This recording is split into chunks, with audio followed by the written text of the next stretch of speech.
ಪ್ರೀತಿಯ ಮಕ್ಕಳೇ, ನಿಮಗಾಗಿ ಮತ್ತೊಂದು ಕಥೆಯನ್ನು ಹೇಳ್ತಾ ಇದ್ದೀನಿ. ರಾಣಿ ಅಬ್ಬಕ್ಕ ದೇವಿಯ ಕತೆ ಕೇಳೋದಕ್ಕೆ ನೀವೆಲ್ಲರೂ ಸಿದ್ಧರಿದ್ದೀರಲ್ವಾ?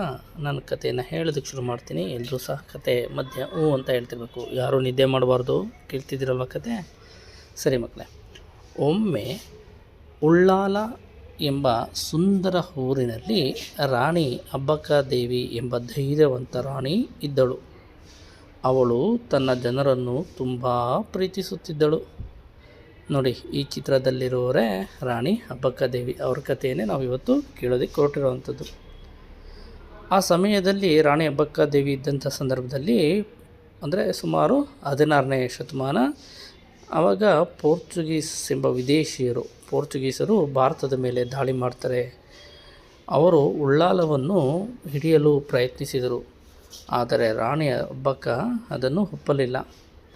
ನನ್ನ ಊರನ್ನು ಯಾರಿಗೂ ಕೊಡುವುದಿಲ್ಲ ಎಂದು ರಾಣಿ ಅಬ್ಬಕ್ಕ ಧೈರ್ಯವಾಗಿ ಹೇಳಿದರು.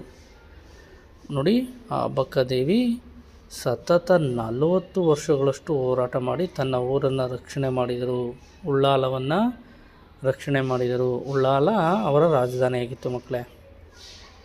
ಒಮ್ಮೆ ಈ 40 ವರ್ಷಗಳ ಹೋರಾಟದಿಂದ ಬೇಸತ್ತಿದ್ದ ರಾಣಿ ಅಬ್ಬಕ್ಕ ಒಂದು ಯೋಜನೆ ಮಾಡ್ತಾರೆ. ಒಮ್ಮೆ ರಾತ್ರಿ ಸಮಯದಲ್ಲಿ ತನ್ನ ಸೈನಿಕರೊಂದಿಗೆ ಶತ್ರುಗಳ ಮೇಲೆ ದಾಳಿ ಮಾಡಿದರು. ಶತ್ರುಗಳು ಗಾಬರಿಯಾದರು. ರಾಣಿ ಅಬ್ಬಕ್ಕರ ಧೈರ್ಯ ಮತ್ತು ಬುದ್ಧಿವಂತಿಕೆಯ ಮುಂದೆ ಅವರು ಸೋತು ಹೋದರು. ರಾಣಿ ಅಬ್ಬಕ್ಕ ತನ್ನ ಊರನ್ನು ಕಾಪಾಡಿದರು. ಜನರು ಸಂತೋಷಪಟ್ಟರು ಮತ್ತು ತಮ್ಮ ರಾಣಿಯನ್ನು ಹೆಮ್ಮೆಯಿಂದ ನೋಡಿದರು. ಅಂದಿನಿಂದ ರಾಣಿ ಅಬ್ಬಕ್ಕರನ್ನು ಅಭಯ ರಾಣಿ, ಧೈರ್ಯದ ರಾಣಿ ಎಂದು ಕರೆಯಲಾಯಿತು. ವಿದೇಶಿಯರ ವಿರುದ್ಧ ಹೋರಾಟ ಮಾಡಿದ ಮೊದಲ ಭಾರತೀಯ ರಾಣಿ ನಮ್ಮ ತುಳುನಾಡಿನ ವೀರರಾಣಿ ಅಬ್ಬಕ್ಕ. ಮಕ್ಕಳೇ, ಇವರ ಹೆಸರಿನಲ್ಲಿ ಅಂಚೆ ಚೀಟಿ ಸಹ ಭಾರತ ಸರ್ಕಾರ ಬಿಡುಗಡೆ ಮಾಡಿದೆ. ನೋಡಿ, ಇದೇ ಅಂಚೆ ಚೀಟಿ. ನೋಡಿ, ಅವರ ಸಾಧನೆ ಎಷ್ಟು ದೊಡ್ಡದು ಅಲ್ವಾ ಮಕ್ಕಳೇ? ಇವ್ರ ಕಥೆಯಿಂದ ಏನು ಅರ್ಥ ಮಾಡ್ಕೊಂಡ್ರಿ ನೀವು? ಈ ಕಥೆಯ ಸಂದೇಶ ಏನು? ನೋಡಿ, ಧೈರ್ಯ ಇದ್ದರೆ ಯಾವ ಶತ್ರುವನ್ನು ಸಹ ಸೋಲಿಸಬಹುದು. ದೇಶ ಮತ್ತು ಜನರ ಮೇಲೆ ಪ್ರೀತಿ ಮತ್ತು ಅಭಿಮಾನ ಇರಬೇಕು. ಸರಿ ಮಕ್ಕಳೇ, ನಿಮಗೆ ಈ ಕತೆ ಇಷ್ಟ ಆಗಿದ್ದರೆ ನೋಡಿ, ಚಿಕ್ಕ ಕತೆ 3-4 ನಿಮಿಷ ಚಿಕ್ಕ ಕತೆಗಳನ್ನು ನಿಮ್ಗೆ ಹೇಳ್ತೀನಿ.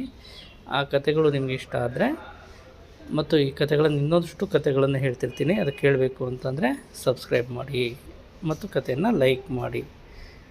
ಬಾಯ್ ಬಾಯ್ ಮಕ್ಕಳೇ.